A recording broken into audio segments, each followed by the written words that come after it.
Hi and welcome to another video of Bangin Talladega edition. In today's video, we talk about Joey Logano complaining about being wrecked on a super speedway. Yes, I am being serious. I will also give you guys a summary of the race and talk about the top 10 finishers and other notable drivers and stories from the race. So in the first stage of racing, the racing was very intense. Drivers were side by side. The stage was dominated by Joe Logano and Dane Hamlin. They were both leading the most laps. They were up front for most of that stage.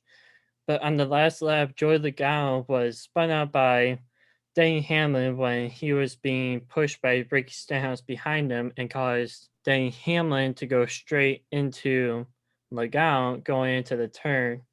And it caused Joey Logano to wreck, but also flip over on the top of his car. But thanks to NASCAR and the safety upgrades they have made, Logano came out of the car unscathed. But in a post race interview, he was very angry about how dangerous it is at these super speedway tracks, flipping at over 200 miles per hour. And I fully agree with his opinion on that, but it's funny how he never complained about this issue 2 months ago after he caused a literal fireball on the last lap of the Daytona 500 because of a poor block he made taking out 8 cars. So I agree with that we should focus on fixing super speed races, but we also need to keep this high level racing because this racing is very entertaining to watch and it keeps the audience in. They're very attentive. People love this type of racing. They love this package that NASCAR's been using for the past 5 years. I would say that we should look into maybe with the Gen 7 car when that comes out because NASCAR won't be making that many fixes with this car because this is the last year of the Gen 6 car. But maybe try lowering the horsepower in this car so that way you aren't going 200 miles per hour and then flipping at that amount of speed. That is very dangerous. Maybe there's a way. What we saw in the Daytona 500 2 years ago when Ryan Newman went flying is the cars would have such a huge momentum, gain straight line speed it would that it was impossible to slow down and stop wrecking. So I would say that could be a way to fix these issues right now, but they can also. I remember hearing Jeff Gordon in the booth yesterday. He was talking about how Logano. He said he turned the wrong way when he was flipping over. Like the car is designed to use the roof flaps on the top when you turn right. If I'm correct about that, I'm pretty sure that's what I heard from the booth. But if you guys have any ideas on how maybe NASCAR can fix these issues and still have a very entertaining race at these tracks, please comment them down below. But the stage ended under caution with Matthew Beaudetto winning a stage and scoring his first stage victory of the season. Stage 2, nothing really changed. There was close racing until the end, but another caution happened on the last lap, on the very last turn again. This time it was with Denny Hamlin, who was up in the front of the pack for, I don't know why he was. He was up there trying to get a lap back because he had 2 speed penalties in this stage and was 2 laps down, I think, at this point. Or maybe he was 1 lap down. But he was 1 or 2 laps down in this situation. He's up in the front of the pack, and it's already very dangerous having drivers up there in these big packs, but you got Danny Hamlin just going for it. And because of a bad block that the leader Bragaslowski made, it made Hamlin get turned by Martin Truex Jr. behind him, and they went into the wall. And then a few rows behind them, you saw all 300 cars go down to the infield and spin each other out. But luckily, there was not any bad damage done to any of the 100 cars except for Alex Bowman. They were trying to fix their car with the repair clock, and they couldn't do it in the 5-minute time window they had to fix the car. So they had to go to the garage. But the stage ended under caution. Bubba Wallace was in first place and won his first stage of the season. and this is 23XI's first stage win too, in their whole season, their whole first season. So this is their very first stage win too. So great job by Bubba Wallace. Glad to see some results coming for them. He's been very good at super speedway racing, so he can use that to his advantage. He's got the fast TRD engine in his car. They're starting to hit a little bit of a groove now, so I'm glad to see them get some results. But in the end, we saw Brad Keselowski win the final stage and win the race. Last lap pass, Matt Benedetto, the fan favorite, and what happened was coming out of the finish line, Matt Benedetto was on the bottom lane, and the top lane, the very top of the track, was having a huge run. So Matt Benedetto coming up in front of that run to slow him down, but he forgot about Brad Keselowski right behind him. So Brad just got pushed from behind him from, I can't remember who the car was. I think it was Michael Mcdowell. He pushed Brad Keselowski to the lead, and Matt Beaudetto fell back after that. But then coming into the last turn, Michael McDowell was getting pushed from William Byron, and McDowell almost got to Brad Keselowski and almost side drafted him on the final corner in the final straightaway, going to the finish line, but couldn't get there. And instead, William Byron side draft off Michael McDowell and passed him up over the finish line. So we now have a 9th different winner this season in 10 races. So this is making for some very, very colorful playoff picture right now. We have Penske has 3 wins right now, and they've been from 3 different cars. Hendrick has 3 wins, and those are from 3 different cars. Joe Gibbs has 3 wins, and those are just from Christopher Bell, the 1 win from the Daytona Road Course, and the 2 wins by Martin Truex Jr., who is the only driver right now with multiple wins at this point of the season. And then Front Row Motorsports has Michael McDowell, who won the Daytona 500. So it's very spread out right now. There's not really the only dominant car has been Denny Hamlin this whole entire season, but he hasn't won a race. He's been the top 5 7 times. So he seems like the most dominant, but he doesn't have any wins right now. But this is a great win for Brad Keselowski. He's struggled at plate races. He had a great chance of winning the Daytona 500 2 months ago, but because of Joe Logano's bad block, it wrecked him and the rest of the field pretty much. And this is great for him. Brad Keselowski now has 6 wins at Talladega, which ties the record between Dale Jr. and Jeff Gordon for most wins at the Speedway. Brad Keselowski hadn't won in Talladega since about 2015 or 2016, I think. The last time he did them. So great job by him. Second place, William Byron. William Byron, he had some damage, but he still had a very fast car. He's been very consistent these past 2 months. I think this is his 7th top 10 finish, and that's a record for Hendrick Motorsports, or it's tying a record with Jimmy Johnson from about 10 years ago. So great job by William Byron. He's staying consistent. He's been in these races. He's got fast cars. So we will probably see him win another race or compete for more wins this season. Michael McDowell came in 3rd place, his 2nd top 5 of the season, next to his win at Daytona. So great job by them. They get points. They stay in the point range to stay in the playoffs because of their win at Daytona. In 4th place, we had Kevin Harbrick. I think this was his first top 5 of the season. Kevin Harvick hasn't been very good in none of the Storehouse cars. It's just been a trend this whole season. They finally did tie the record of most laps led at a race at Talladega, which was about 18 or 19 laps led at Daytona 500. And Talladega today, they led about 21 to 23 laps, I think, in total. So that broke their record. They're getting better. In fifth place, we have Beaudetto. Mcdowell was in contention to win the race coming into the last lap, but because of his decision to go up top and block the high line, it caused Brexlowski to pass him up, and after that, he never had a chance of getting back to Keselowski's bumper and going for the win. But a solid finish for them. He's been having a very bad season. They need this confidence booster to give them a chance to get into the playoffs, because I think right now they're about maybe 40 or 50 points out of the 16th spot in points to get them into the chase.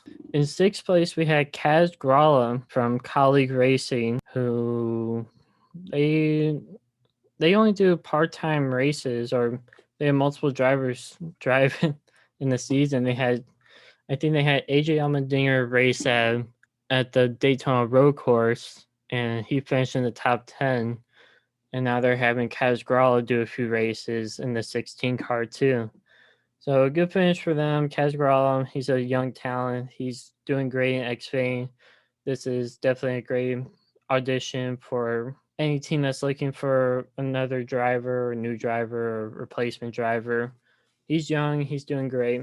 In seventh place, we had Tyler Reddick. Tyler Reddick, he did good, but it was only on the last lap when was a very many cars up in that. Well, there's a big pack, but it was very condensed, and he has some big runs, but he would but he wouldn't push anybody, which was very weird. He would just go for a big run, and then he would just stop.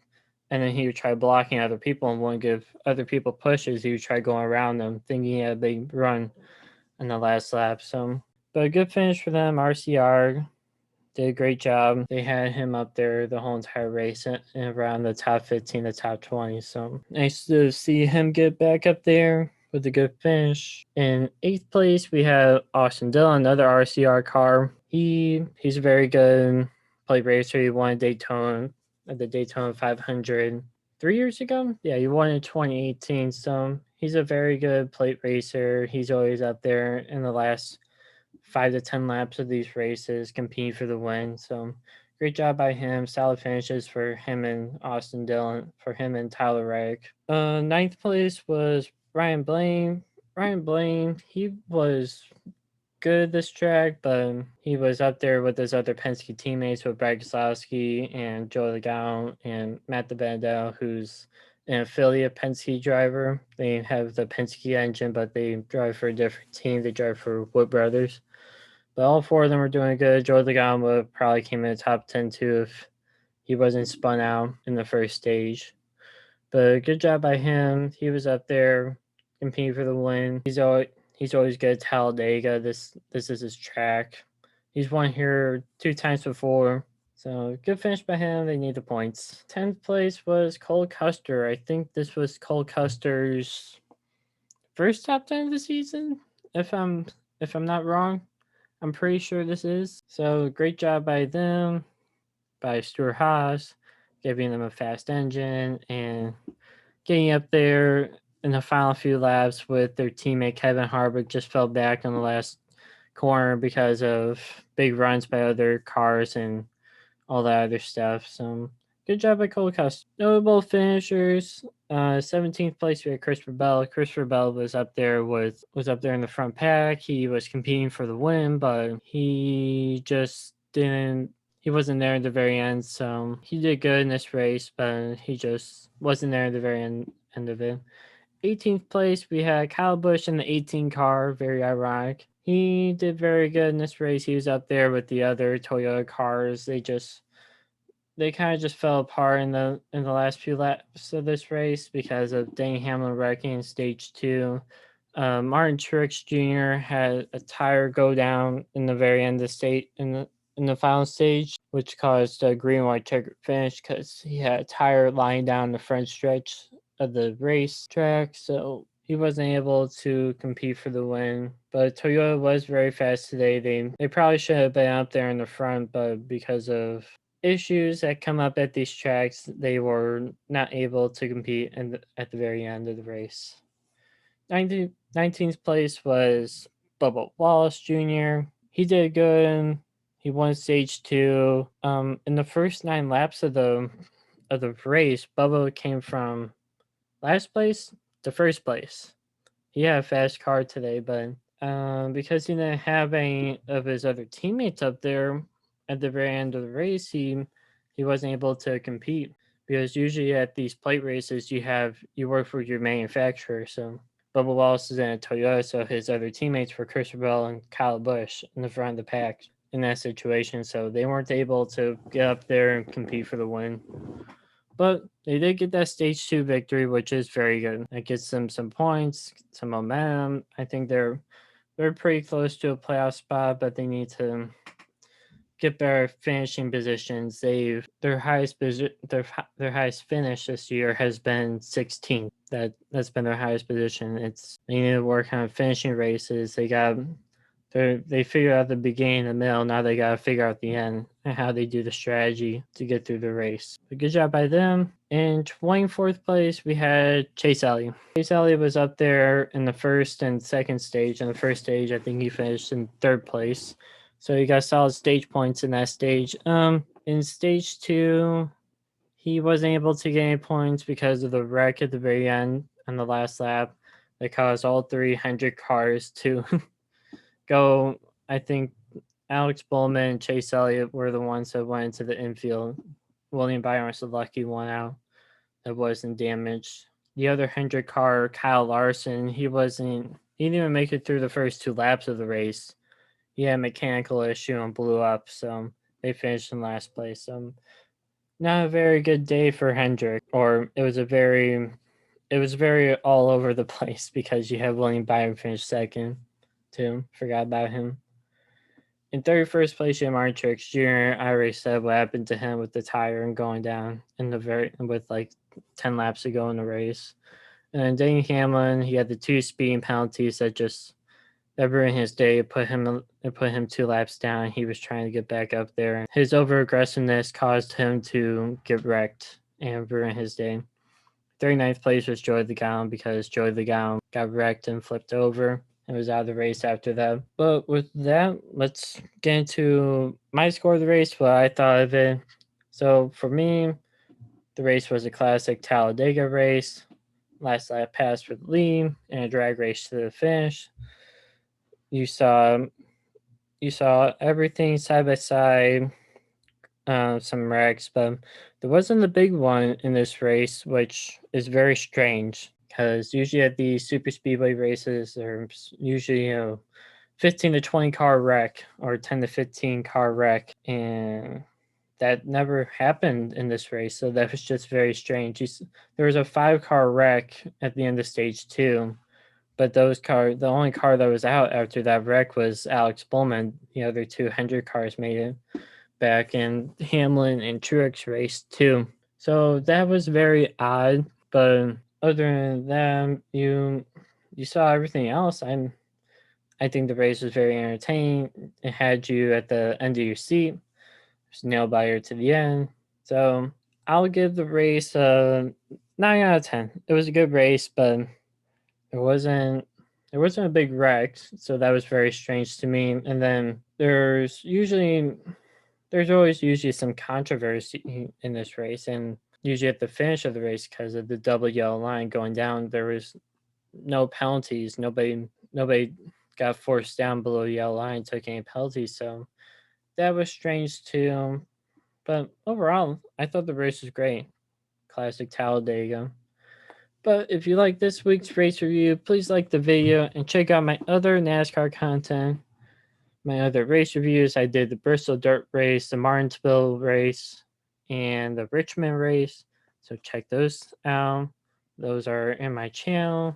And I'll also be posting the football podcast mock drafts this Tuesday or Wednesday on the channel. Me, Jacob, and Sam finally met up to do that. I'll have it out before the draft at least. It's only about an hour long. You guys can skip through whatever parts you want. But it was a lot of fun to do. I'll be doing this Friday. I'll be recording a race preview video about the Kansas Speedway race. One of my personal favorite races now of the season because of how the package works there and how it develops through the race and how you see different strategies and the restarts are just mayhem. So I'm going to be talking about who I think is a favorite, who I think it's dark horse maybe, and who's going to stink, who probably won't be the best there. But that means I am moving the William Byron video back another week. It'll be out the next Friday after that, hopefully. But if you I'll work on them. And with that, it's come to the end of the video. So make sure to like and subscribe for more content. And make sure to stay classy.